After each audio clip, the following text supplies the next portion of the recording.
Final Fantasy Mystic Quest is one of the most beginner-friendly RPGs ever made, and that's exactly why it still holds a unique place in gaming history. Released in the early 90s, it was designed by Square as a gateway RPG for Western audiences. The mechanics are simple, the pacing is fast, and best of all, you can finish it in under 12 hours without ever needing to grind. You play as a young, silent protagonist on a mission to restore balance to the world after the forces of fire, water, earth, and wind spiral into chaos. It's a familiar setup, sure, but what makes Mystic Quest stand out is how accessible it feels. There's no party management, no job system, just straightforward turn-based combat that anyone can pick up instantly. Every dungeon has a distinct identity, featuring puzzles, traps, and action mechanics like bombs and grappling claws that feel more like Zelda than Final Fantasy. The soundtrack? Surprisingly good. Some tracks go way harder than a simple RPG has any right to.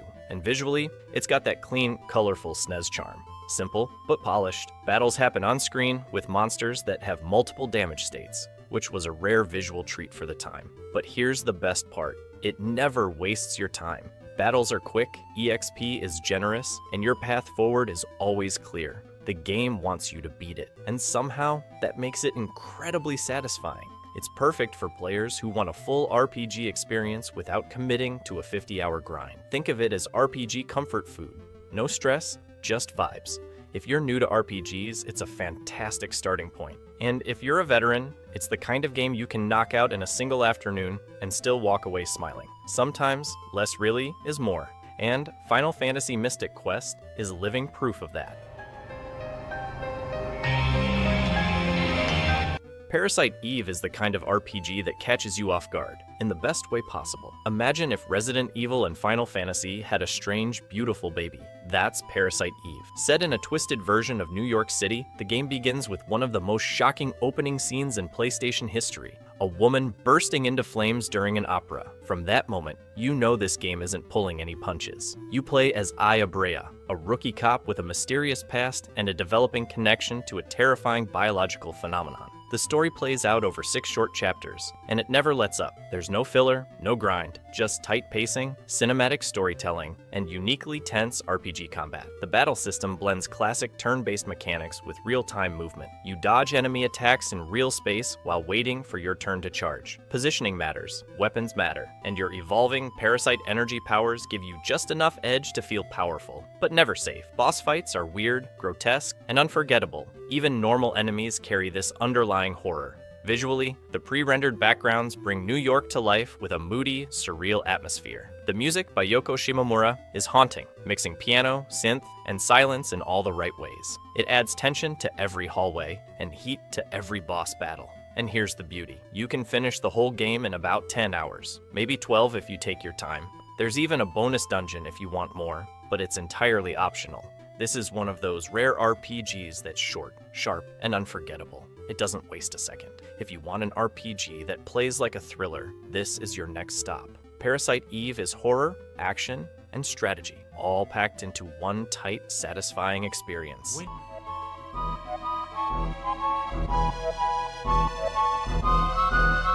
Super Mario RPG isn't just a quirky spin-off. It's a cornerstone RPG that shaped 2 decades of Mario storytelling. Released on the SNES as a collaboration between Square and Nintendo, it was the very first game to put Mario in a turn-based RPG setting. But don't expect random Goombas and a simple Bowser rescue. This game goes way deeper. The story starts with the usual rescue the princess, but quickly spins into a cosmic adventure about wishes, star fragments, and an alien invasion from another dimension. You'll fight sentient weapons, explore surreal towns, and team up with characters you'd never expect, including Bowser himself. And the best part? It's all done with humor, heart, and some of the best writing ever seen in a Mario game. Combat uses a unique timing system. Press the button at just the right moment during attacks or defense, and you'll deal extra damage or block incoming blows. It keeps you engaged in every battle, even the simplest ones. There's strategy too. Party composition matters, and each character has distinct strengths. You can finish the game in under 12 hours, and yet it feels like a full-fledged epic. The dungeons are clever, the puzzles fun, and the platforming sections add a dash of action. The isometric graphics still look great, bursting with color and charm. And the music? Yoko Shimomura once again delivers absolute bangers. Upbeat, emotional, unforgettable. Super Mario RPG isn't just a good Mario game. It's a good RPG, period. It's short enough to complete in a single weekend, but rich enough to stay in your memory for years. Whether you're a platformer fan, an RPG veteran, or just someone looking for a joyful, polished ride, this one's for you.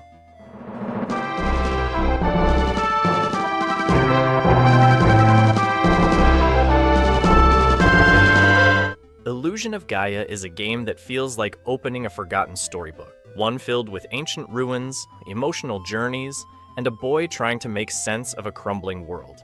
Released for the Super Nintendo Entertainment System by Quintet, the same developers behind Soul Blazer and Terranigma, it combines real-world history with fantastical storytelling, and the result is one of the most haunting RPGs of the 16-bit era. You play as Will, a teenager from a quiet seaside town with the mysterious ability to manipulate telekinesis and transform into powerful forms. What starts as a local adventure quickly evolves into something far more epic, spanning places like the Incan ruins, the Great Wall of China, and the pyramids of Egypt. The game reimagines real-world landmarks through a mystical lens, making every new area feel important and unforgettable. Combat is action-based. You move freely, dodge, and strike with your flute. Yes, your flute. But you'll also transform into shadowy warriors with unique abilities. These transformations change how you fight and solve puzzles, keeping gameplay fresh. And there's no random battles. Every encounter is hand-placed, designed to test you without overwhelming you. But it's the tone that truly sets Illusion of Gaia apart. The story quietly tackles themes of grief, memory, and loss. Characters disappear, cities fall, and progress comes with a price. Yet it never feels forced or overbearing. It's subtle, melancholic even, and that's what makes it powerful. The soundtrack, soft and atmospheric, mirrors that emotional weight perfectly. You can complete the entire game in about 10 to 12 hours, making it ideal for a one-day playthrough. No side quests, no grinding. Just a single, continuous story that leaves you thinking once the credits roll. It's not just a game. It's a journey through humanity's rise, fall, and rebirth. And once you've played it, it's hard to forget.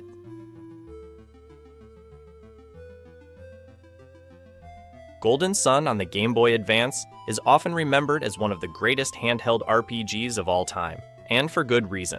It took the portable format and packed it with the ambition of a full console game. Gorgeous graphics, deep mechanics, clever puzzles, and one of the best magic systems in the genre. And the best part, you can finish it in under 20 hours. You play as Isaac, a young adept who can control elemental forces known as synergy. Along with his friends, he embarks on a quest to stop the release of ancient alchemy that could destroy the world. Classic RPG setup, sure, but Golden Sun takes it up a notch with sharp writing, immersive world building, and a real sense of mystery. Combat is turn-based but lively. You'll summon Jinn, magical creatures tied to earth, wind, fire, and water that not only impact your stats, but unlock powerful summons. Mixing and matching them lets you create custom classes and crazy spell combos, and it never feels like busy work. Battles are fast, strategic, and rewarding, but it's the exploration that steals the show.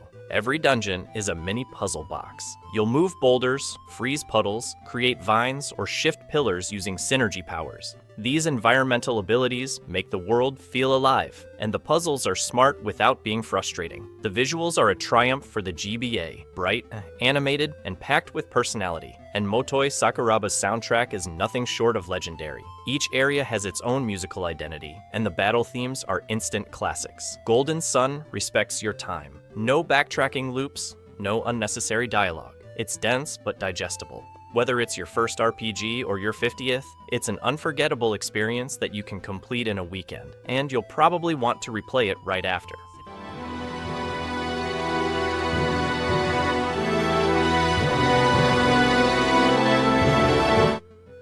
The Oath in Felghana isn't just an action RPG, it's an adrenaline rush disguised as one. A full remake of Wise 3, this game reinvents the original with lightning-fast combat, brutal boss fights, and tight dungeon design. And best of all, it delivers a complete RPG experience in under 12 hours without ever dragging. You play as Adol Kristen, red-haired, silent, and fearless, who arrives in the troubled region of Felghana alongside his hulking companion, Dogi. What begins as a local disturbance escalates into an ancient evil threatening the land. The story isn't massive, but it's punchy, effective, and moves fast. Every cutscene means something, something, and there's no fluff. Combat is the real star here. You jump, slash, a dash, and unleash special skills in real time. Every enemy has patterns to learn, and every boss fight feels like a miniature Soulsborne battle. Precision matters, timing matters, and once it clicks, it's pure satisfaction. No random encounters, no grinding, no bloated menus. You gain levels quickly, collect better gear naturally, and push forward at your own pace. The dungeons are tight and designed like classic platformers. You'll solve puzzles, dodge traps, and always feel like you're making progress. Visually, the game is vibrant and smooth, with crisp animations and detailed environments. The soundtrack? Absolute fire. Power rock meets symphonic fury, and every boss has its own face-melting theme. It makes even the toughest fights feel like a concert. The Oath and Felghana doesn't just respect your time, it thrills you the entire way through. It's one of the rare RPGs that you can start in the morning and finish by night, feeling like you just conquered a beast. Short? Yes, but it's so tightly crafted, you won't want to miss a second.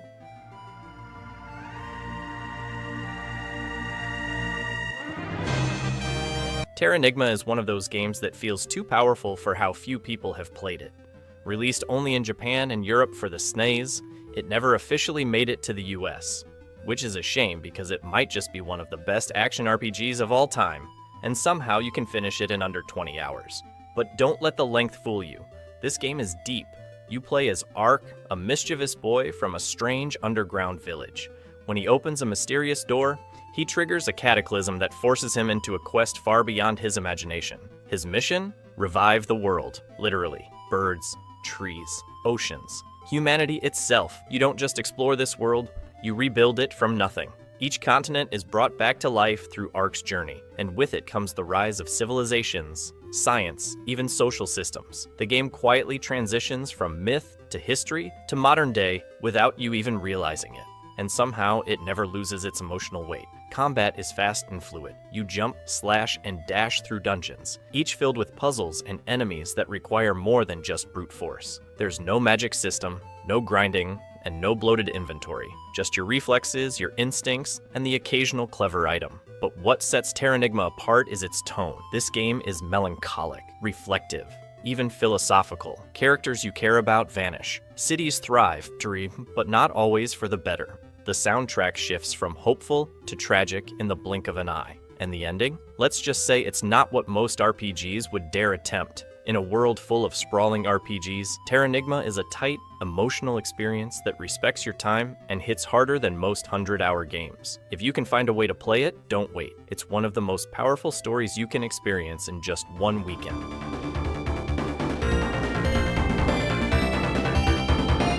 Phantasy Star 4 is one of the greatest RPGs to ever hit the Sega Genesis, and yet it's often overshadowed by its SNES rivals. But for fans of sci-fi, turn-based battles, and sharp writing, this game is a must-play. It's the grand finale to a saga that began in the 80s and somehow wraps up an entire interplanetary epic in less than 20 hours. You control Chaz Ashley, a young hunter tasked with investigating strange biomonsters on the planet Motavia.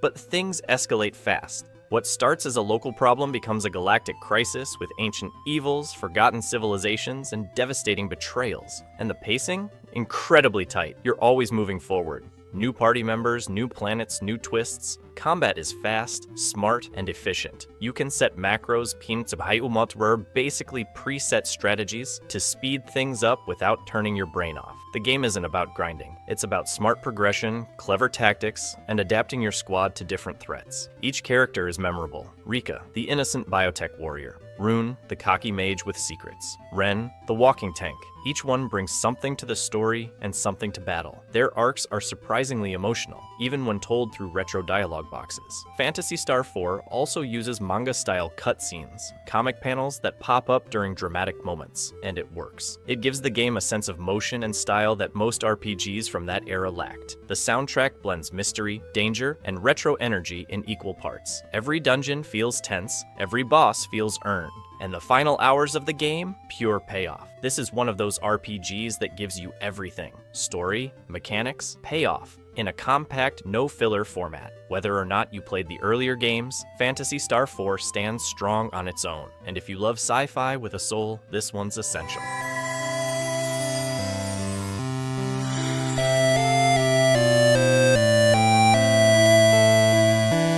Before Secret of Mana, before Trials of Mana, there was Final Fantasy Adventure, the original game that started it all. Released for the Game Boy in 1991. It's a title that many skipped or forgot, but if you're looking for a classic RPG you can beat in under 10 hours, this one delivers a full-blown hero's journey in a tiny package. Despite the name, it's not like the mainline Final Fantasy games. This is an action RPG, more akin to Zelda, where combat happens in real time. You move, swing, dodge, and use magic all with that charming, chunky Game Boy feel.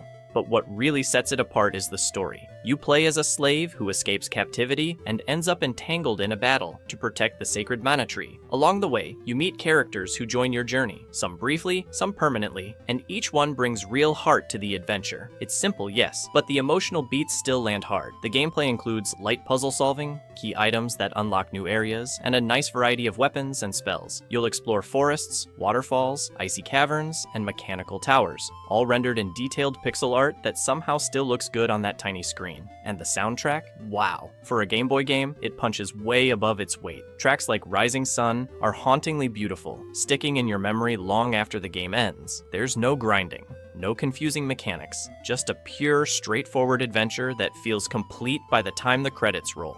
If you're looking for something meaningful and manageable in a single session, this is a gem. Final Fantasy Adventure may be small, but its legacy is huge.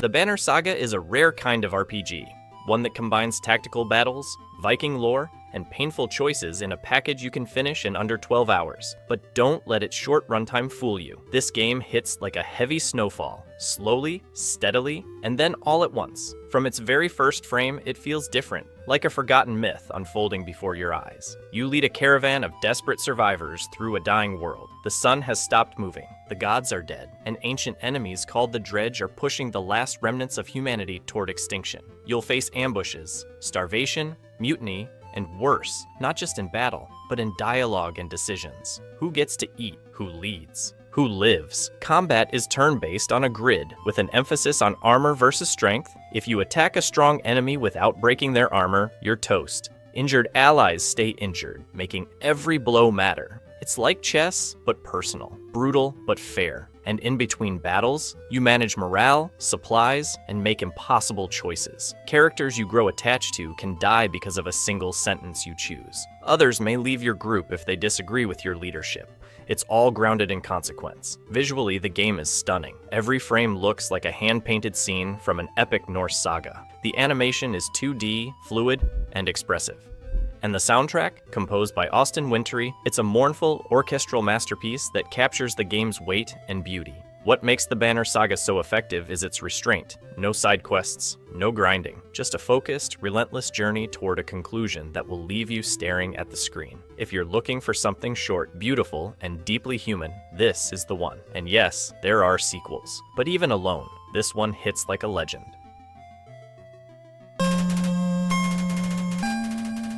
Undertale is one of the most unique RPGs ever made, and somehow, it's also one of the shortest. You can finish it in around 6 to 8 hours, depending on your path, but in that short time, it manages to make you laugh, cry, feel guilt, feel love, and question every assumption you have about how RPGs should work. You play as a child who falls into a strange underground world populated by monsters. But instead of just fighting everything, you have options. Every enemy can be spared, if you understand what they want. You don't level up by killing. You level up by showing mercy, or not. And that choice changes everything. Combat is turn-based, but wildly interactive. Each enemy has its own bullet hell-style minigame that plays out when you're defending. Bosses are elaborate, weird, and deeply memorable. You might dance with a ghost, flirt with a skeleton, or dodge attacks while baking a cake on live TV. What really makes Undertale special is the writing. It's hilarious, heartwarming, and devastating, often in the same scene. Characters like Papyrus, Sans, Undyne, and Toriel feel like old friends almost immediately. And depending on how you play, they might stay that way or not. The game's simple pixel art style hides an enormous amount of charm and creativity. And the soundtrack, legendary. From Megalovania to Hopes and Dreams, nearly every track is iconic and emotionally loaded. There are 3 main routes: pacifist, neutral, and genocide, and each one tells a very different story. but even one playthrough feels complete. Undertale doesn't drag, it doesn't pad, it gets in, tells its story, and leaves you forever changed. It's a game about kindness, about choices, about what happens when a game remembers everything you do. And even if you beat it in one sitting, it will stay with you for years.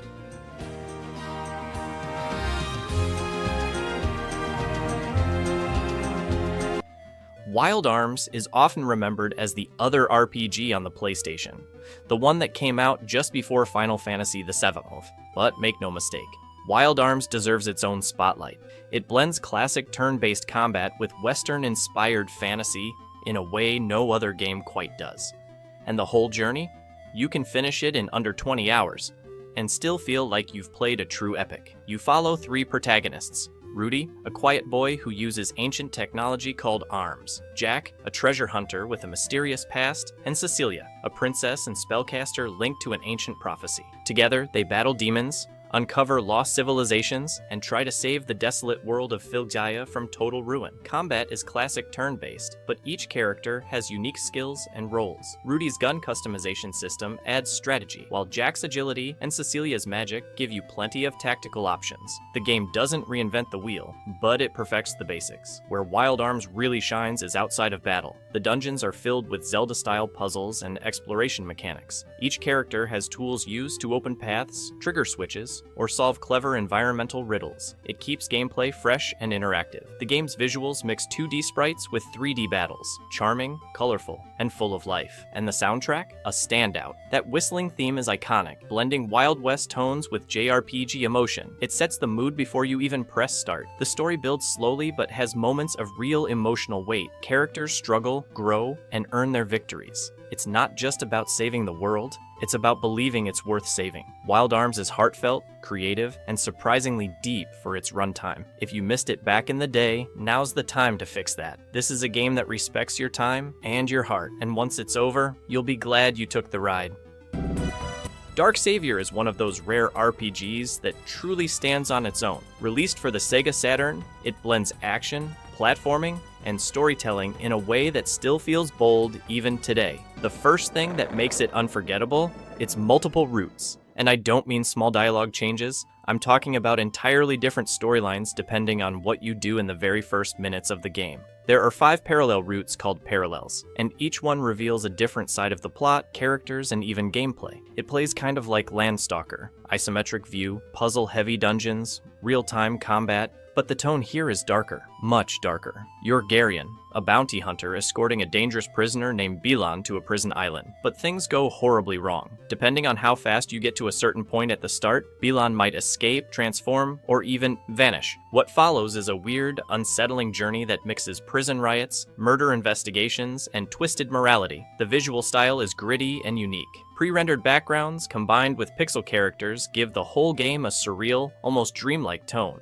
Add to that a haunting soundtrack and unpredictable plot twists, and you've got a game that demands replaying, not just for completion, but to actually understand what's going on. Sadly, Dark Savior never got the recognition it deserved. Maybe it was too weird. Maybe the Sega Saturn just didn't reach enough people. But if you want a game that dares to do things differently, one that experiments with story structure, player choice, and even timeline consequences, then this is a forgotten masterpiece you need to experience.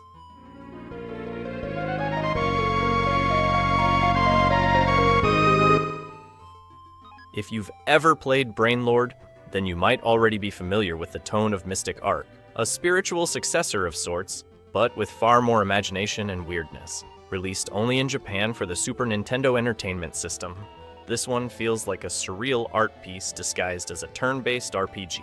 The premise? You wake up in a temple, no idea how you got there, no memory, and surrounded by mysterious statues. As you explore, you find that each statue is tied to a different world, and by jumping into them, you enter totally unique lands, each with its own characters, rules, and even art direction. One world might be based around toys, another around food, another around fear. It's like going through an art gallery of RPGs, and you never know what's coming next. Gameplay-wise, Mystic Arc sticks to traditional turn-based combat, but with a twist. You don't always fight with normal party members. Instead, you can equip figures, which are like companions trapped inside artifacts, and bring them into battle. Some act like tanks, others support, and a few are just plain weird. It makes building your team feel personal and strategic. The real star here, though, is the atmosphere. The visual design is often whimsical, sometimes unsettling, and always surprising. The music helps set the mood, sometimes soft and magical, sometimes deeply eerie. And the storytelling? It's layered with metaphors, identity themes, and emotional payoffs that hit harder than you'd expect. Unfortunately, since it never came out officially in English, Mystic Arc faded into obscurity, known only to importers and fan translation lovers. But for those who gave it a shot, it stands as one of the most unique and artistic RPGs on the Super Nintendo Entertainment System. It doesn't just tell a story, it shows you worlds that feel like dreams, or sometimes nightmares. This is one RPG that dares to be different and totally pulls it off.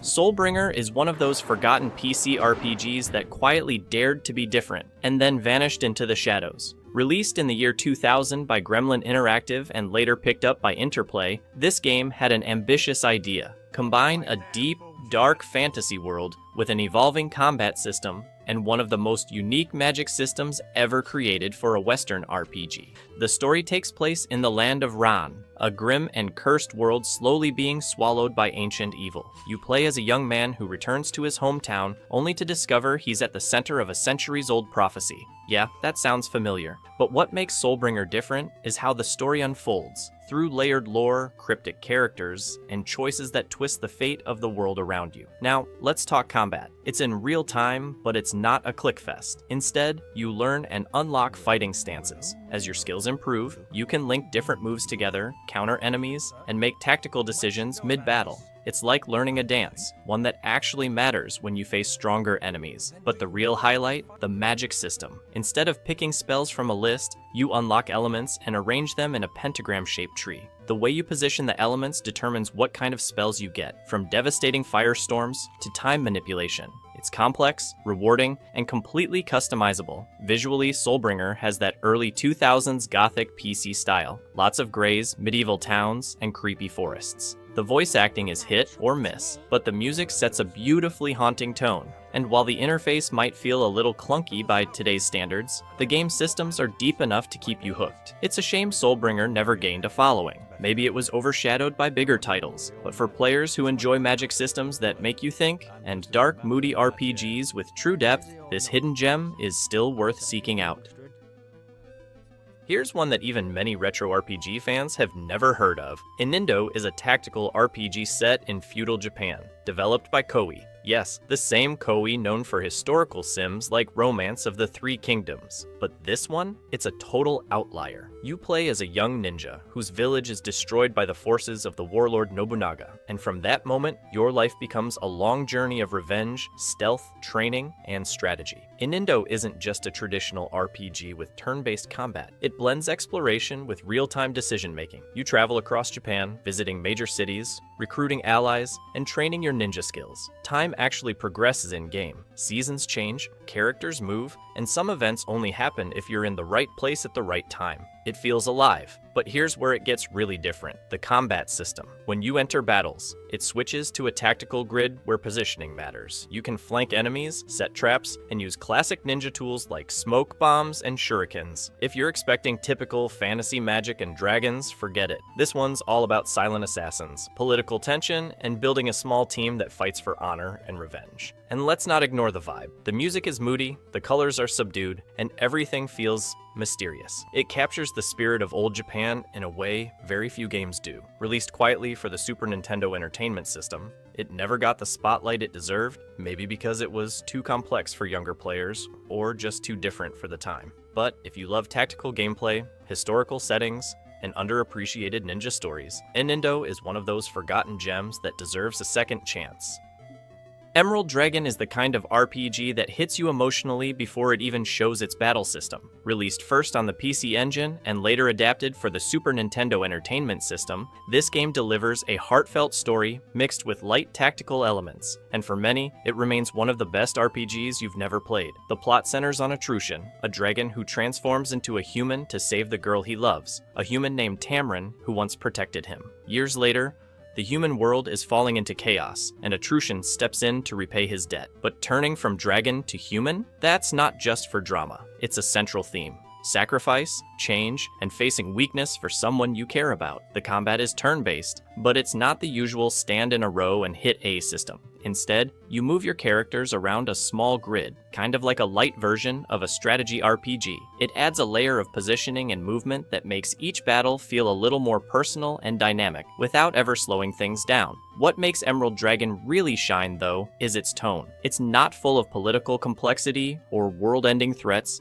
it's more intimate. You follow Atrushan's personal journey across a world that's both beautiful and broken, meeting quirky allies, facing moral choices, and slowly uncovering a deeper conflict between dragons and humans. The game's art is rich with color, the music is emotional and immersive, and the storytelling feels far ahead of its time. You can tell the creators poured their hearts into it. Sadly, it never got a proper English release in the West, only fan translations much later. If you've ever wanted a mix of classic JRPG storytelling with just a touch of tactical depth, and you don't mind a few tears along the way, Emerald Dragon is a lost treasure waiting to be rediscovered.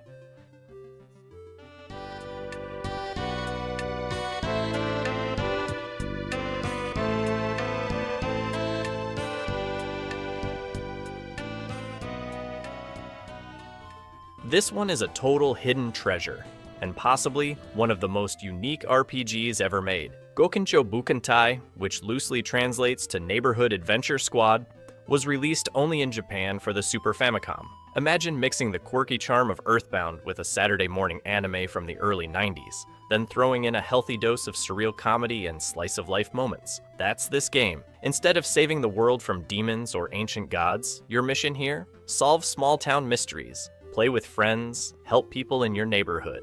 You're not a knight or a wizard. You're just a group of curious kids living in a colorful Japanese suburb. It's the kind of key RPG where talking to your grandma or helping a stray cat actually matters. The art direction is where Gokinjo truly shines. The entire game is drenched in bright pastel colors, comic book panels, and expressive sprite animations. It looks like a moving manga, with huge character portraits, exaggerated emotions, and scenes that feel like they jump straight from an anime VHS tape. Even the combat system is offbeat. You don't fight with swords or spells. You use pranks, toys, and imagination attacks. Think of it like psychological warfare, with crayons and yo-yos. There's also a surprising level of interactivity. You can decorate your room, collect stickers, make friends who change your stats, and even influence the mood of your party based on your actions.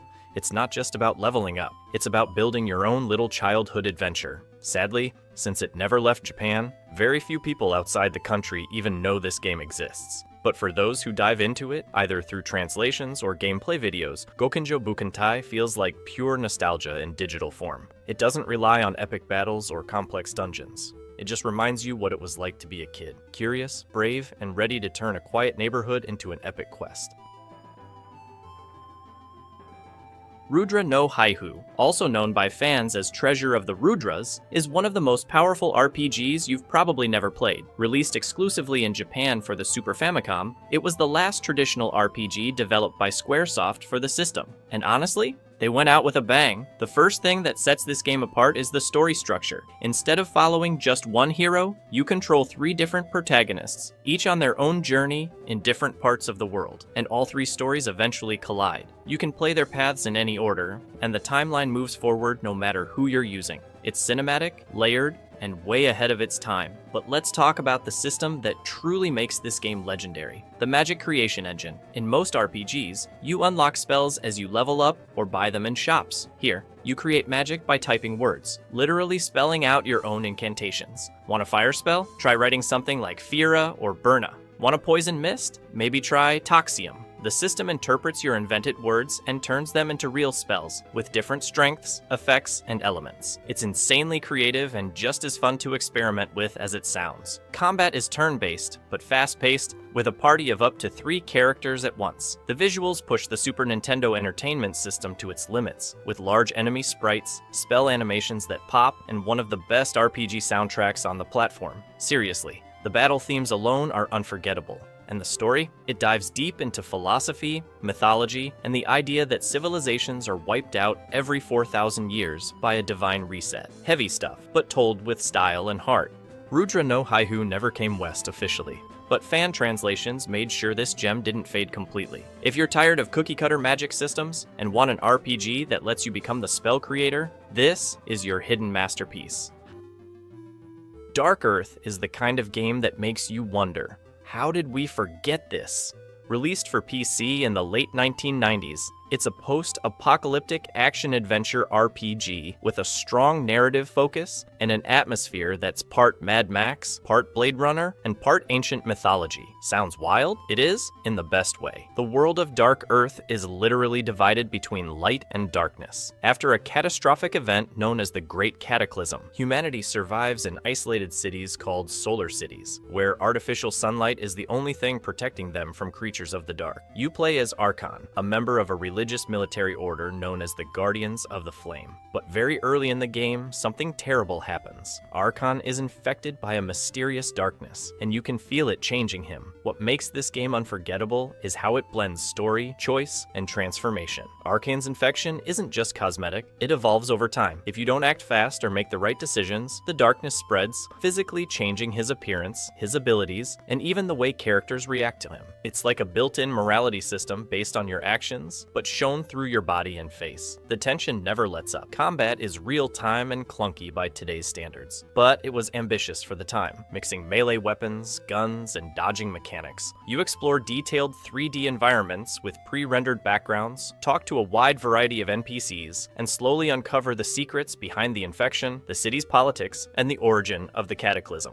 The voice acting? Surprisingly solid. The writing? Dark, philosophical, and full of surprises. This is a game that asks real questions about survival, sacrifice, and whether you can fight what's growing inside you. Sadly, Dark Earth was a victim of its time. Limited marketing, niche appeal, and overshadowed by other PC giants of the era. But for fans of narrative-heavy RPGs with unique settings and actual consequences, this one is a buried treasure you should absolutely revisit. Venus and Braves isn't just an RPG, it's an emotional roller coaster disguised as a tactical fantasy game. Released only in Japan for the PS2, this gem is all about legacy, mortality, and the weight of your decisions. It's the kind of experience that leaves you thinking long after the credits roll.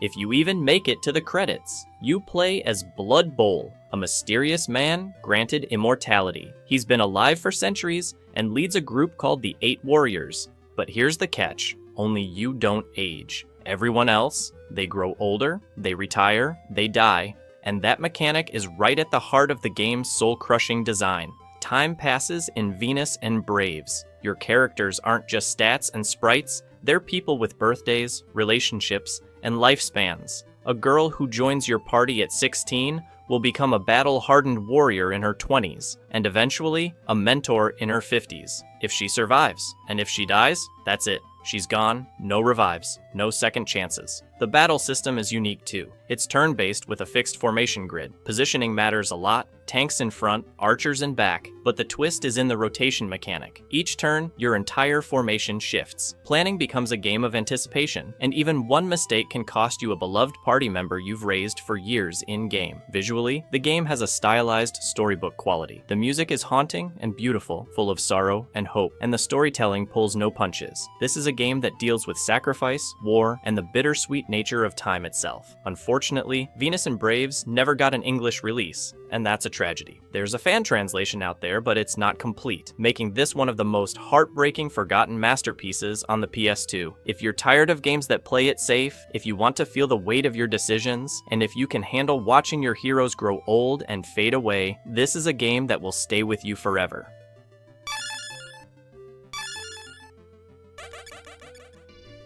Lagrange Point is one of those games that makes you stop and say, wait, this ran on a Nintendo? Released only in Japan for the original Nintendo Famicom, this sci-fi RPG pushed the 8-bit hardware so far, it needed a custom sound chip just to fit all of its ideas. That's right, Konami literally engineered a new audio chip just for this game, and the result? A space opera on a cartridge. The setting is pure science fiction. Deep space, colonized planets, AI revolts, and human rebellion. You're part of a special military force sent to investigate a disaster in a distant colony, only to uncover conspiracies, rogue experiments, and entire biomechanical cities. It feels like a JRPG version of Aliens meets Blade Runner. Gritty, technical, and absolutely wild for its time. Gameplay-wise, Lagrange Point looks like a standard RPG. Top-down view, menu-based battles. But everything is more polished. The graphics are some of the most detailed you'll ever see on an 8-bit system. The character sprites are expressive, the environments feel massive, and the mechanical enemy designs? Straight-up anime sci-fi brilliance. But the star of the show is the FM sound chip, officially called the VRC7. This custom hardware allowed for synth-style music and rich, layered audio that sounded almost like a Sega Genesis game. The soundtrack feels way too good for a Nintendo game from 1991. It has depth, mood, and a futuristic edge that perfectly matches the setting. There's also a heavy emphasis on party management and item crafting. You can fuse weapons, modify gear, and create unique setups that fit your playstyle. It's deep but never overwhelming. Sadly, Lagrange Point never left Japan. No English release, and no official mention in the West for decades. But thanks to fan translations, it's now possible to experience this forgotten sci-fi epic in full. If you love classic RPGs but want something totally different, more robotic than magical, more neon than medieval, Lagrange Point isn't just a hidden gem, it's an 8-bit miracle. Dragon View is one of the most surprising RPGs on the Super Nintendo, and not just because of its gameplay. It's actually the spiritual sequel to a game called Draken, but don't worry if you've never played it. Dragon View stands completely on its own, and honestly, it's the better game by far. The first thing that'll grab your attention is the pseudo 3D overworld. As you walk across the land, the perspective shifts with you, almost like an early version of a 3D open world. For a Super Nintendo game, this was borderline wizardry. No random encounters here. Enemies appear right on the field, and you engage them in real-time combat that plays more like a side-scrolling beat-em-up than a traditional RPG. You play as Alex, a young warrior whose village is attacked and love interest kidnapped. Sounds typical, right? But what follows is anything but. You explore dungeons, towns, forests, and towers in real time, solving puzzles, uncovering secrets, and fighting everything from lizard beasts to rogue mages. It blends RPG depth with action gameplay in a way that feels decades ahead of its time. And the presentation? Top-notch. Dragon View uses Mode 7 graphics to simulate 3D terrain as you move through the world. It creates a feeling of immersion you rarely see in 16-bit RPGs. The combat animations are smooth, the spell effects are flashy, and the world feels alive with detail. What also stands out is the writing. The characters are expressive, the dialogue is surprisingly modern and sharp, and the story evolves in unexpected ways. You're not just saving the world, you're rebuilding it piece by piece, learning about ancient secrets and dark magic as you go. Despite all of this, Dragon View barely made a ripple when it released. Maybe it was overshadowed by bigger titles. Maybe people didn't know what to make of its genre-blending design. But for players who want action, exploration, and that early sense of open-world adventure, this game delivers something truly special. It's not just a sequel, it's a hidden classic in its own right.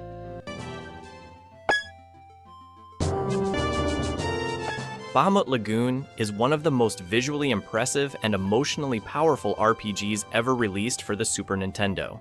And yet, almost no one outside of Japan played it. Developed by Squaresoft during their golden age, this game takes the best elements of tactical RPGs like Final Fantasy Tactics and mixes them with deep storytelling, breathtaking visuals, and one unique twist. You raise dragons. The story begins in the floating kingdom of Kana, a peaceful land that's suddenly invaded by an empire using black magic and flying warships. You play as Bu, a silent but fierce commander who leads a resistance force across the skies. The opening alone feels like the start of a grand anime film, and it only gets better from there. Combat happens on a grid-based map like any traditional tactical RPG, but when units clash, it switches to a Final Fantasy-style side battle, complete with spell animations and cinematic camera angles. The result? Strategy with the flair and energy of a turn-based JRPG. But the real star here is the dragon system. Each squad in your army is paired with a dragon, and you don't control them directly. Instead, you raise them by feeding them items, weapons, armor, spells, or even junk.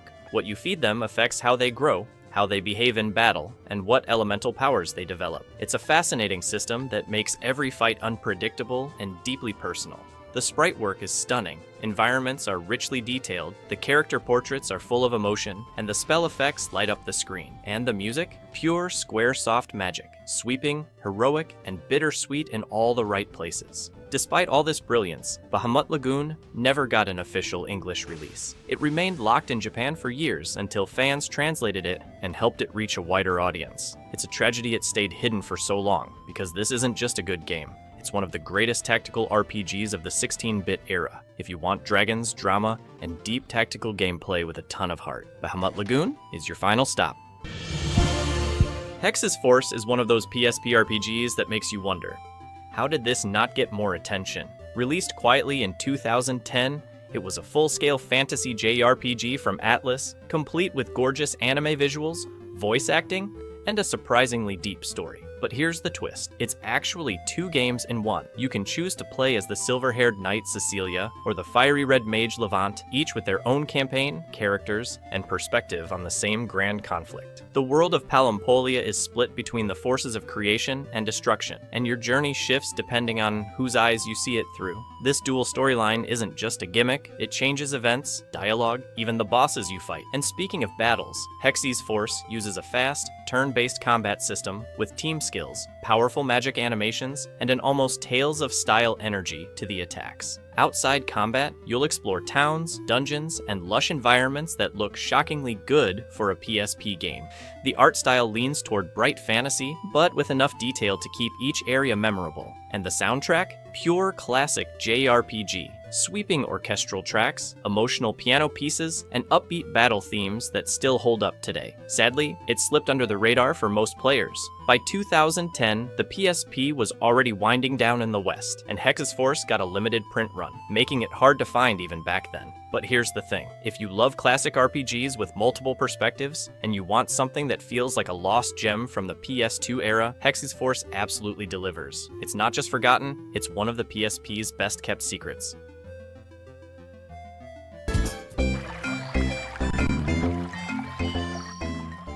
Crimson Gem Saga is one of those JRPGs that slipped completely under the radar, yet it feels like it came straight out of the golden era of the genre. Released for the PSP as a spiritual successor to Astanisha story, it delivers that classic turn-based formula with a gorgeous 2D art style, full of vibrant, hand-drawn environments and expressive character portraits. You follow Killian, a somewhat unlucky hero who constantly gets roped into trouble. The story is lighthearted but peppered with political intrigue and unexpected twists, giving it a perfect balance between humor and drama. The dialogue is sharp, witty, and often pokes fun at JRPG tropes, something longtime fans will appreciate. Combat is turn-based, but far from basic. Positioning matters, enemy weaknesses are key, and you'll need to think ahead if you want to survive tougher encounters. Boss fights in particular can be brutal if you go in unprepared, forcing you to actually use your skills and items instead of just mashing attack. The soundtrack is another standout, with catchy town themes, atmospheric dungeon tracks, and battle music that really gets the adrenaline pumping. And unlike many PSP titles of the time, Crimson Gem Saga avoids overly complicated systems. It focuses on delivering a polished, fun, and nostalgia-packed RPG experience. If you're a fan of the old-school Final Fantasy or Lunar games, this is like discovering a hidden chapter in that legacy. Charming, challenging, and criminally overlooked.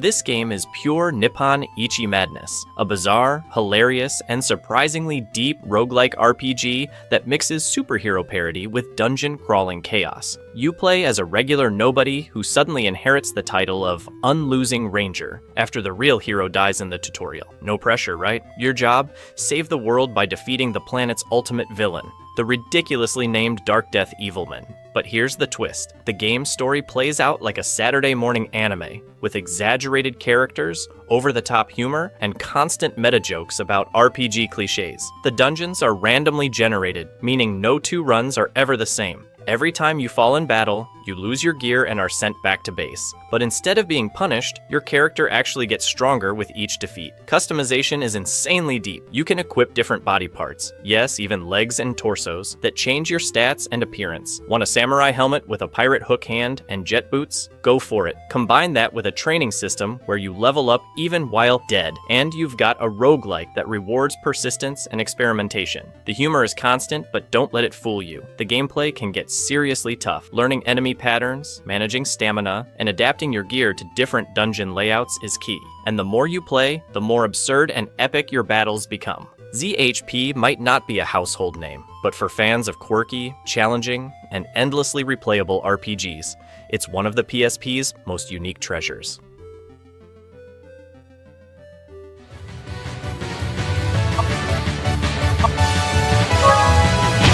Riviera is one of those games that looks simple on the surface, but hides an addictive, story-driven JRPG underneath. Originally a cult hit on the WonderSwan Color, then ported to GBA and PSP, this is the definitive version, with fully voiced dialogue, remastered visuals, and an anime-style presentation that makes the characters and story really pop. You play as Ein, a grim angel sent on a mission that starts out as divine duty, but quickly turns into a moral dilemma. The narrative is full of choices that actually affect relationships with your party members, leading to different endings depending on who you bond with. And here's where Riviera stands out. It's not just about grinding, it's about exploring carefully, managing limited turns, and deciding which events and items to prioritize before moving on. Combat is turn-based, but with a twist. You don't just equip weapons, each weapon has limited uses, forcing you to think ahead about when to unleash your strongest moves. Plus, different characters wield items differently, meaning a sword in Ein's hands won't behave the same as in another's. This encourages experimentation and strategic planning instead of button mashing. Outside battle, the game has a unique point-and-click exploration system, where you search environments for hidden items and secrets, spending precious points to investigate. This gives every location a sense of purpose. You're never just walking through empty corridors. The PSP version shines with its fully animated cutscenes, voice acting, and a soundtrack that perfectly blends melancholy and epic fantasy vibes. It's not the longest RPG on the system, but its replay value is huge, thanks to branching paths and multiple endings. If you love JRPGs that mix strategy, story, and a touch of dating sim mechanics, Riviera is an underrated gem worth revisiting or discovering for the first time.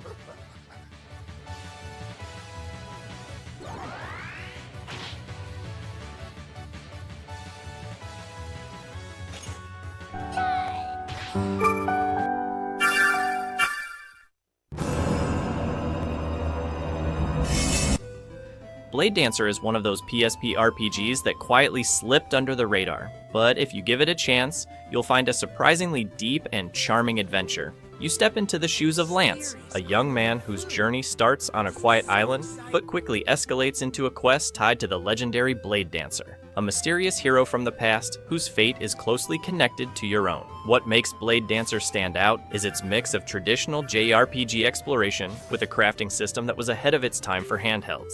Every weapon, armor, and accessory can be forged using materials you find in the field, making loot feel more meaningful. The crafting isn't just a side activity, it's essential to survival, as enemies get tougher and require better gear. The battle system is turn-based, but with a unique loonability mechanic. These special abilities can be chained together for massive damage, encouraging strategic thinking instead of just mashing attack. And because enemies appear directly on the map, no random encounters, you can choose when to fight and when to avoid trouble, something rare for its era. Visually, Blade Dancer still holds up well for a PSP title. The world has bright, colorful towns and varied landscapes, from sunny beaches to eerie ruins, each with its own atmosphere. The character designs are pure anime style, and the game's upbeat soundtrack adds a layer of charm that sticks with you. It's not without its flaws, the pacing can be slow, and some battles drag out longer than they should. But for fans of portable JRPGs, it's a gem that offers both nostalgia and depth. If you missed it back in the day, Blade Dancer is worth adding to your list of PSP RPGs that deserve a second look.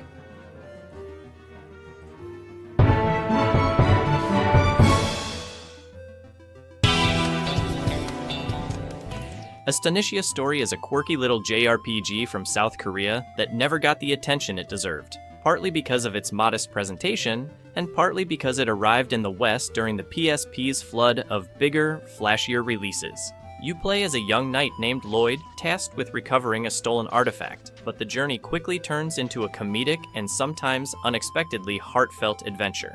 On the surface, Astonicia's story looks like a throwback to classic 16-bit RPGs with colorful sprites, top-down exploration, and a grid-based battle system. But where it really shines is in its writing. The dialogue is full of self-aware humor, poking fun at RPG cliches while still delivering a charming, if light, narrative. There's a sense of personality here that's rare, especially for handheld titles of its time. The combat is simple but addictive. Fights take place on small grids where positioning matters, and you'll be juggling a small party of characters with distinct roles. It's not the deepest system, but it's quick, easy to learn, and satisfying in short bursts. Perfect for portable play. Visually, it's bright and charming, with a clean pixel art style that feels straight out of the late 90s. The soundtrack leans into cheerful, upbeat melodies, giving the game a warm and inviting atmosphere. Sure, it's not a massive 100-hour epic. You can finish Astonicia's story in under 20 hours, but that's part of its appeal. It's a compact, humorous, and heartfelt RPG that's perfect for when you want something lighter, yet still rewarding. For PSP fans looking beyond the usual big-name titles, Astonicia's story is a hidden gem worth dusting off.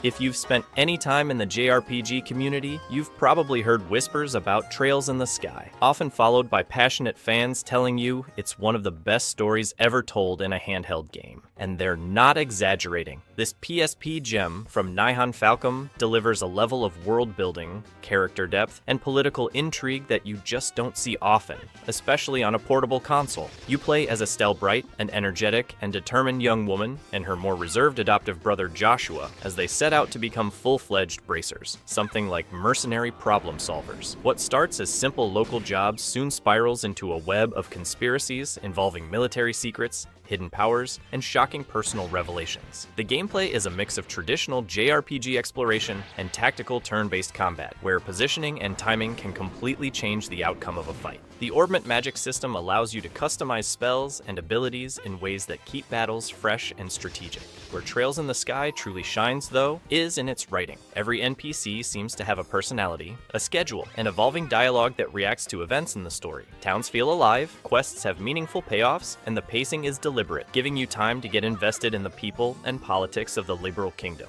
The game is longer than you'd expect, easily over 50 hours, but it rewards patience with an ending that's equal parts satisfying and a hook for the sequels. On the PSP, it's one of the richest, most text-heavy RPGs ever made, and for those willing to dive in, it's an unforgettable journey.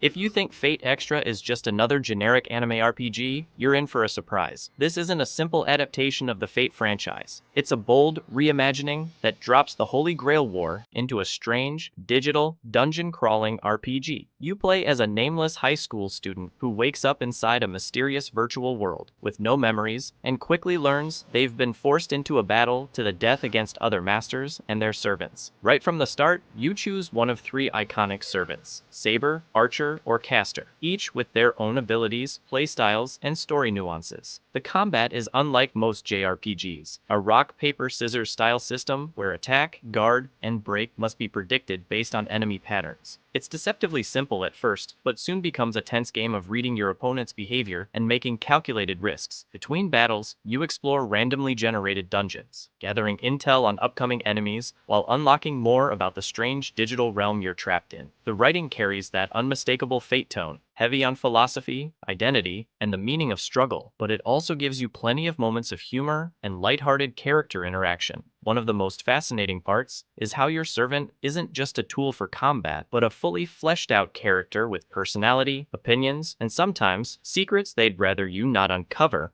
Building trust with them isn't just satisfying, it can also influence the ending you get. Fate Extra isn't the easiest RPG to get into, but once it clicks, it's one of the most unique experiences on the PSP. A mix of mind games, tactical battles, and rich storytelling that Fate fans and RPG lovers shouldn't miss.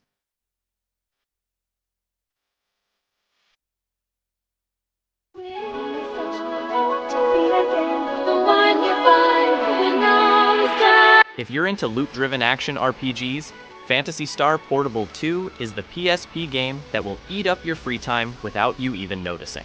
It takes everything fans loved about the original Phantasy Star Portable and cranks it up. More missions, more weapons, deeper customization, and a stronger storyline that actually ties you to the universe rather than just sending you out to grind. You step into the role of a customizable mercenary, part of the Little Wing Group, taking on contracts to protect the Gurhal system. The story may seem light at first, but it gets surprisingly emotional, introducing characters you'll actually care about and plot twists that give your missions more meaning. Combat is pure Phantasy Star Online energy, fast-paced, flashy, and incredibly satisfying. You've got 3 main attack types, melee, ranged, and tech, magic, and you can freely mix them depending on your class. The Photon art system lets you unleash special moves with your weapons, and chaining combos feels amazing once you master it. The real addiction comes from the loot system. Enemies drop a ridiculous variety of weapons and gear, each with unique stats and abilities. You'll constantly be chasing that one rare drop, tweaking your loadout, and pushing to clear harder missions just for the chance of getting it. Phantasy Star Portable 2 also has a robust multiplayer mode, which, at the time,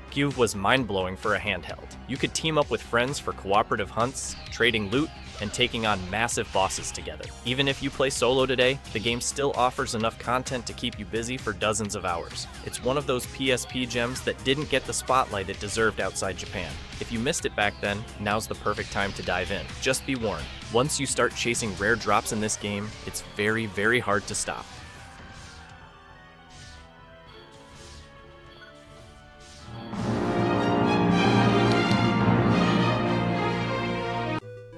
This isn't just a strategy RPG, it's a political drama, a war epic, and a moral test disguised as a game. Let Us Cling Together on PSP is actually a full remake of the original 1995 classic, rebuilt with new graphics, voice acting, and deep gameplay tweaks. And yet, it still hits you with that same mix of brilliant storytelling and ruthless tactical battles that made it legendary. You play as Denim Pavel, caught in the middle of a bloody civil war between warring factions in the Valyrian Isles. From the very first hours, the game forces you to make impossible choices, decisions that not only shape the battlefield, but permanently alter the storyline, characters, and even who lives or dies. On the gameplay side, this is tactical combat at its finest. Grid-based maps, varied classes, terrain effects, and weather all play a role. Positioning is everything, and a single bad move can wipe out hours of progress. The PSP version introduced the Chariot Tarot system, letting you rewind a few turns to fix mistakes. But even that doesn't make the game easy. What really sets it apart is the branching story. There are multiple routes, each with unique missions, cutscenes, and endings. Want to stay loyal? Defect? Side with rebels? Every choice comes with consequences, and no ending feels purely good. The art is stunning, with gorgeous sprite work and hand-painted backdrops, while the soundtrack, composed by Hitoshi Sakimoto and Masaharu Iwata, is pure orchestral perfection. It's not a game you just finish. You live through it, suffer through its losses, and walk away knowing your version of the story might be completely different from someone else's. For strategy RPG fans, this is one of the PSP's crown jewels, and easily worth every hour it demands.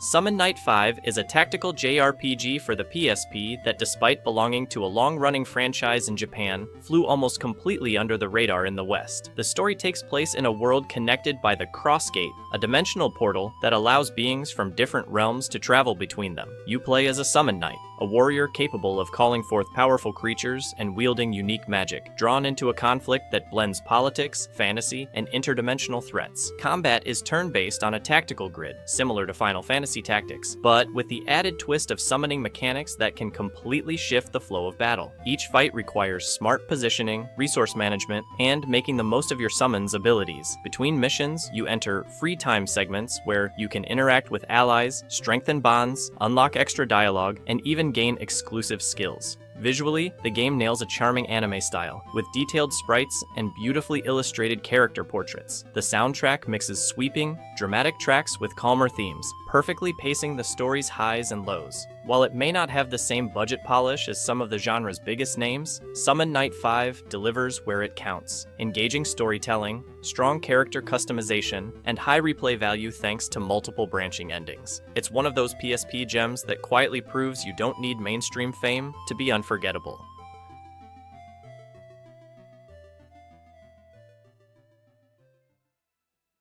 The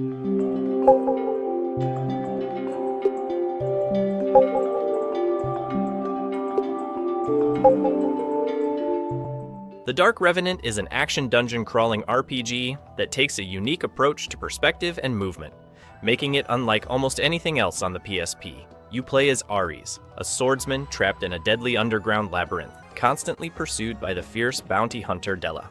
The goal is simple on paper: escape to the surface. But the execution is a tense, puzzle-like adventure filled with traps, monsters, and shifting pathways. What really sets Brandish apart is its rotating camera system. Instead of turning your character, the entire world spins around you, forcing you to think in 3 dimensions while exploring. This disorients at first, but becomes second nature, adding a clever twist to navigation and combat. Speaking of combat, it's real-time, with blocking, dodging, and carefully timed strikes being the difference between survival and a quick death. The dungeons are multi-layered and interconnected, each with their own themes, from crumbling ruins to lava-filled chambers. Secrets are everywhere, rewarding careful observation and persistence. And while the story is minimal compared to traditional JRPGs, the constant cat-and-mouse tension with Della adds personality and charm to the journey. Originally a remake of the Super Nintendo classic, The Dark Revenant improves visuals, controls, and difficulty balance, making it a must-play for fans of old-school challenge. It's the kind of RPG that sticks in your mind because it dares to be different, and because escaping its labyrinth feels like a true victory.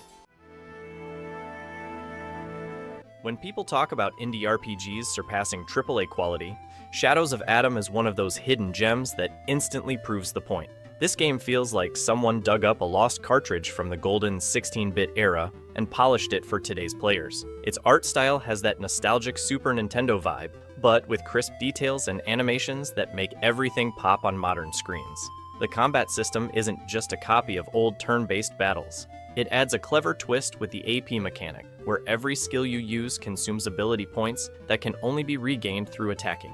This forces you to constantly think, do you unleash a powerful move now, or hold back and build up resources? The result is a battle system that stays snappy and exciting from start to finish, avoiding the slow grind that drags down many retro-style RPGs. The story doesn't try to be overly epic or bloated. Instead, it's sharp, funny, and self-aware, throwing in quirky dialogue that keeps things entertaining while still delivering emotional moments.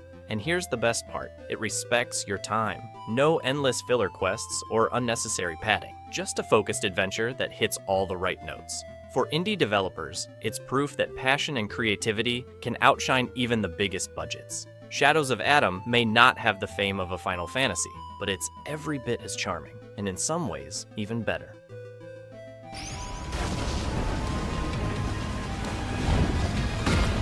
Before the highly anticipated 100 Heroes, the creators gave us Rising, a smaller, overlooked prequel that's far better than many people expected. On the surface, it looks like a light side-scroller with some RPG elements, but it quickly reveals itself as a polished experience with its own identity. The hand-drawn visuals are colorful and inviting, giving it that classic JRPG charm while still feeling modern. But what really makes it stand out is the way it combines fast-paced combat with town building. Every quest and mission ties back to restoring the main village, making your progression feel meaningful beyond just leveling up characters. Combat flows smoothly, with tag team mechanics that let you swap between heroes in real time, chaining attacks into stylish combos. It's simple, but surprisingly addictive. You'll find yourself experimenting with different character pairs just to see how the synergy works out. Narratively, it sets the stage for the larger Eiyuden Chronicle world, but it also delivers enough warmth, humor, and heart to stand on its own. For players waiting on the big game, Rising serves as a perfect appetizer, a reminder that indie teams can craft something engaging, beautiful, and surprisingly deep without the massive AAA budget. It may not shout for attention, but Eiyuden Chronicle, Rising is proof that even the small steps in RPGs can leave a lasting impression. Sometimes the best RPG experiences come disguised as roguelites, and Undermine is a perfect example. At first glance, it looks like a simple dungeon crawler. You pick up a pickaxe, dive into procedurally generated mines, and fight monsters. But quickly, you realize how much depth is hidden beneath its surface. Every run feels different thanks to the clever mix of random loot, power-ups, and secret rooms, making exploration addictive. The combat is straightforward but satisfying, balancing melee swings with ranged bombs that double as puzzle-solving tools. And like the best roguelites, death isn't the end, it's progress. Each time your character falls, you return stronger, investing your gold in upgrades, new abilities, and permanent boosts that completely change how future runs play out. What really elevates Undermine is how it blends that roguelite loop with RPG progression. You don't just chase high scores, you chase stories, meeting quirky NPCs who join your hub and add more layers to the world. The pixel art is charming, the humor is sharp, and the constant sense of just one more run makes it dangerously addictive. For a game made by a small indie team, it rivals the polish and replayability of big-budget AAA titles. Undermine proves you don't need a massive studio to create something endlessly fun, challenging, and rewarding. Heroes fighting villains. If you're looking for something truly different, Greedventory delivers an indie RPG unlike anything else. Instead of controlling characters with buttons, here you fight entirely with your mouse. Every slash, parry, and spell is done by dragging or clicking in real time. It feels strange at first, but once it clicks, the combat becomes tense and exciting, demanding precision and timing in ways most RPGs don't. What makes it stand out even more is its tone. This is not a serious epic with a world-ending threat. It's a chaotic, irreverent adventure filled with absurd humor, bizarre enemies, and unpredictable events. The story doesn't try to be grand, but it keeps you hooked with its eccentric cast and constant surprises. It's the kind of game where one moment you're fighting goblins, and the next you're facing something completely ridiculous, and somehow it still works. The art style is simple but expressive, mixing pixel aesthetics with sharp animations that make every encounter feel alive. And under all the humor and chaos, there's a clever layer of RPG progression with loot, upgrades, and skills that keep you experimenting with new approaches. It may not have the budget or the polish of a AAA release, but that's exactly why it feels so fresh.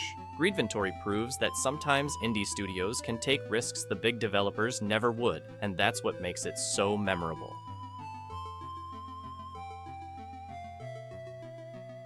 What was,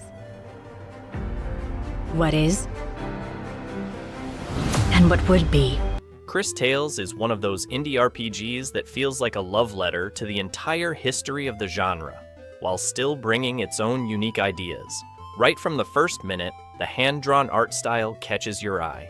Everything looks like a living painting, with bold colors and elegant designs that give the world a fairy tale atmosphere. But the real magic lies in its time mechanic.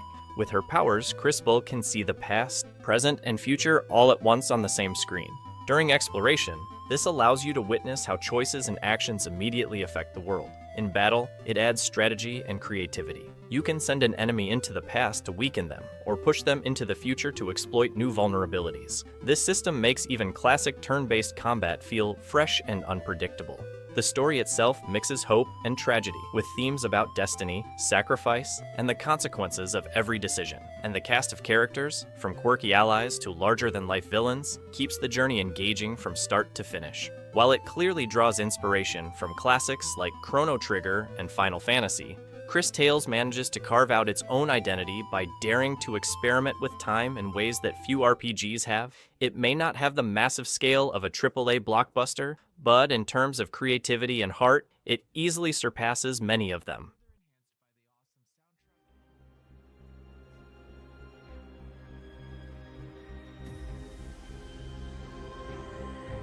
Tower of Time is one of those indie RPGs that instantly shows how far creativity can go when it's not bound by corporate formulas. At its core, it's a classic dungeon crawling RPG, but everything about it feels fresh and ambitious. The setting alone stands out, an inverted tower buried deep into the earth, where each floor is a self-contained chapter full of secrets, puzzles, and lore.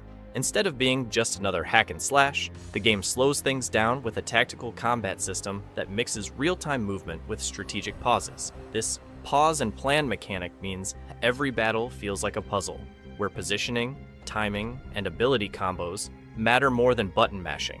It's a system that rewards creativity and punishes laziness, giving the thrill of strategy in every encounter. But what really makes Tower of Time shine is its world building. The story slowly unravels mysteries about the tower itself, tying together themes of fate, sacrifice, and the consequences of power.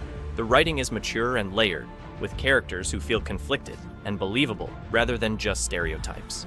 Visually, it's surprisingly polished for an indie game, with atmospheric environments that make each descent deeper into the tower feel heavier and more dangerous. Combine that with a moody soundtrack and you get a sense of immersion many so-called big-budget RPGs fail to deliver. It's proof that you don't need a massive studio to create a tactical RPG that feels both epic and deeply personal. Tower of Time may not wear the AAA label, but in design and storytelling, it outclasses plenty of games that do.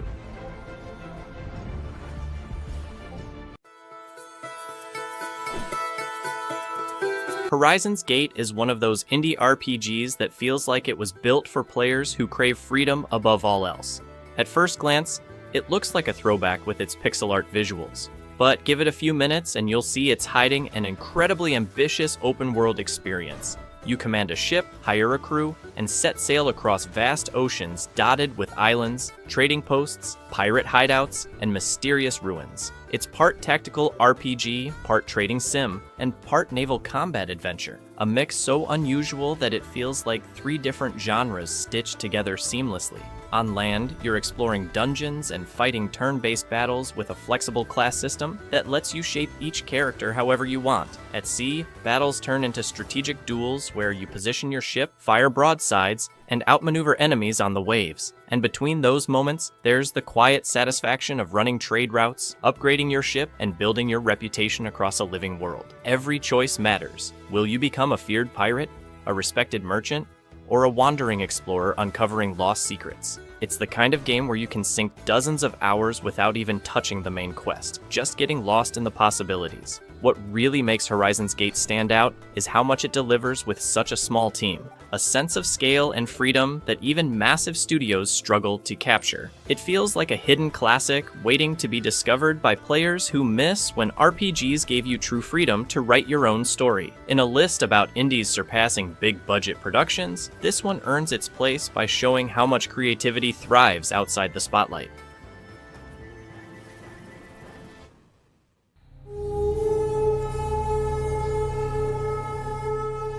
Death Trash is the kind of indie RPG that instantly grabs your attention with its art style.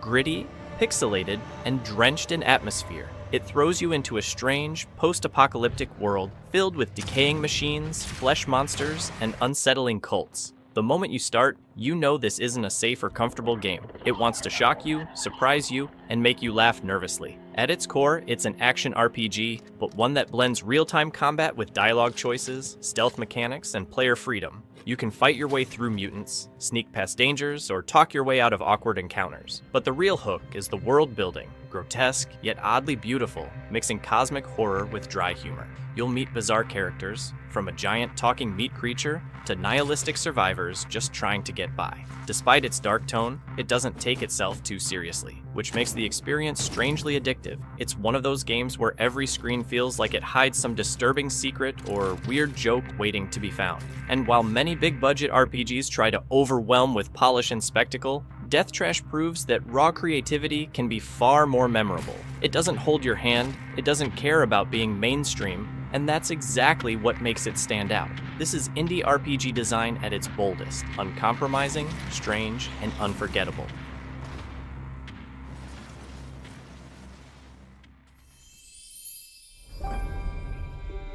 Enhanced Edition is the definition of a hidden gem in the indie RPG world. At first glance, it might look like another 16-bit inspired game, but once you step into its floating world, you realize it has a personality all its own. The game blends classic JRPG elements, turn-based combat, exploration, party building, with choices that carry real narrative weight. What makes RFL stand out is its world building.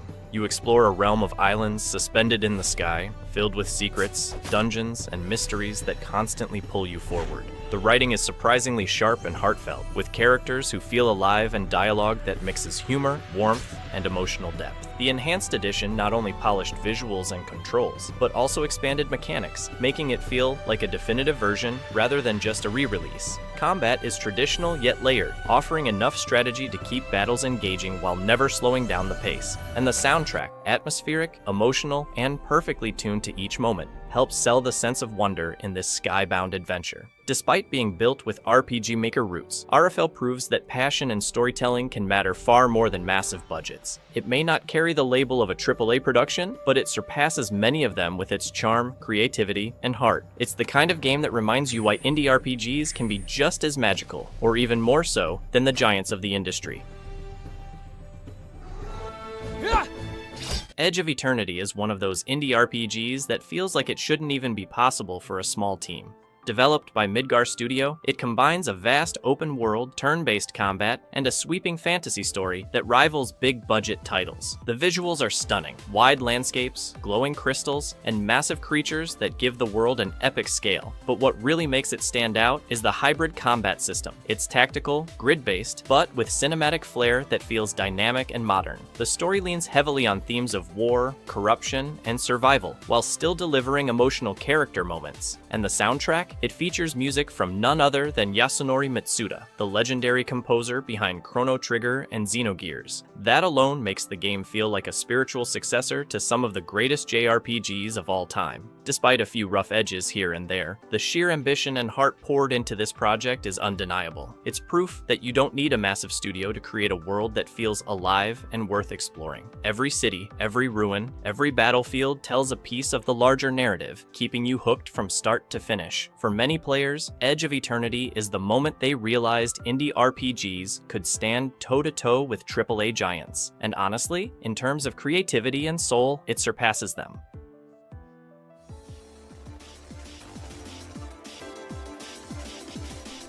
Ast Libra Revision is the kind of hidden gem that makes you rethink what an indie RPG can be.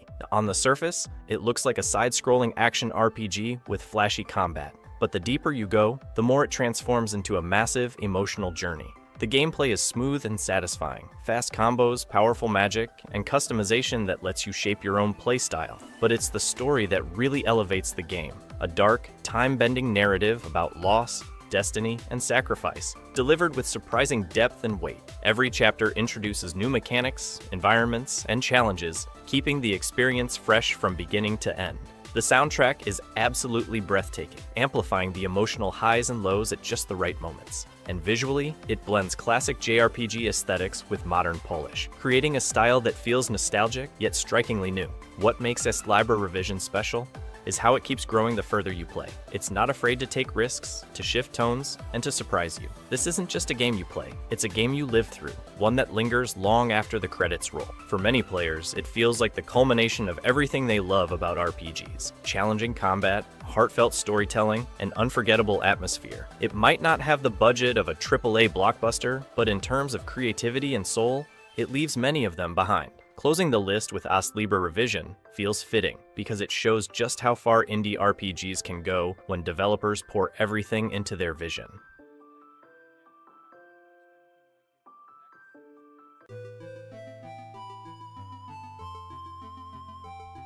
The Banner Saga trilogy is the kind of indie RPG that feels like a playable epic poem. From the very first scene, you're pulled into a Nordic-inspired world painted like a living tapestry, every frame looking like it belongs in an art museum. This isn't just about style. The game blends narrative choices, tactical combat, and survival management in ways few RPGs ever dared to. Every decision matters, from how you guide your caravan through frozen wastelands to which words you choose when speaking to your allies. Sometimes the wrong choice doesn't just cost you resources, it costs you people, changing the course of the entire story. Combat is a deliberate, chess-like system, where positioning, initiative, and armor management decide victory. But it's the weight of your choices outside of battle that makes this trilogy unforgettable. You'll constantly ask yourself, do I protect my people at the risk of starving, or take the safer path and lose time against an unstoppable enemy? Characters live, die, or betray you based on what you do, and there's no going back, which makes every playthrough feel personal. And when you realize your story continues across all three games, the emotional impact only deepens. The soundtrack, composed by Austin Wintory, elevates every moment with haunting horns and choirs that feel like they're echoing across frozen mountains. Few indie RPGs have ever managed to feel this grand in scope. The Banner Saga proves that an independent team, with vision and courage, can deliver a trilogy that rivals the scale and emotional punch of the biggest blockbusters.